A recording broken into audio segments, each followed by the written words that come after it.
Isang mapagpalang araw sa ating lahat. Ako ang lingkod, Elijah Morgan Valdez, at welcome sa ating daily devotions. Ang ating verse for the day ay nasa chapter 1, verse 14. Sinasabi dito na naging tao ang salita at nanirahan sa piling namin. Nakita namin ang kaluwalhatiang tunay na kanya bilang kaisa-isang anak ng Ama. Siya ay puspos ng kagandang loob at ng katotohanan. Ang kamatayan ni Jesucristo sa pamamagitan ng pagiging tao ay isang pangunahing paniniwala na kumakatawan sa kanyang tungkulin bilang isang handog para sa mga kasalanan ng sangkatauhan. Ang pagkilos nito ng pagiging ganap na tao ay nagpapahintulot sa kanya na makaranas ng pagdurusa, kamatayan at pagkabuhay na magmuli. Sa gayon ay natutupad ang pangangailangan para sa pagbabayad sala at nag-aalok ng isang landas tungo sa pagtubos. Si Jesus ang Diyos, tao, sa pamamagitan ng kanyang kamatayan at muling pagkabuhay, ay pinaniniwala ang paraan ng pagkakasundo sa pagitan ng Diyos at sangkatauhan. Ang pagkakasundo na ito ay nakikita bilang pagpapanumbalik ng nasirang relasyon dulot ng kasalanan, na nagpapahintulot ng isang naibalik na pagsasama sa pagitan ng Diyos at mga mananampalataya. Ayon sa mga turo ng Biblia, si Jesucristo ang tagapamahala ng langit at lupa.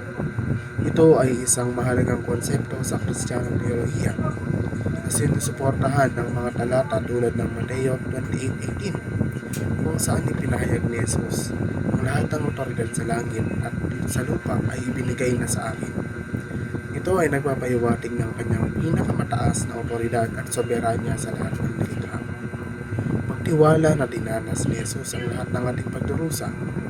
Ito ay binibigyang diin ang isang pangunahing paniniwalang Kristiyano na si Jesus sa pamamagitan ng sarili niyang pagdurusa, lalo na sa krus, ay nagbabayad sala para sa mga kasalanan ng sangkatauhan at dinala ang pasanin ng kanilang sakit. Ang paniniwalang ito ay nagbibigay ng kaaliwan at pag-asa na nagmumungkahi na kahit na ang mga individual ay maaaring makaranas ng pagdurusa, hindi sila nag-iisa sa kanilang mga pakikibaka at makakahanap ng kaaliwan sa katotohanan na si Jesus ay dumaan sa mga katulad na pagsubok.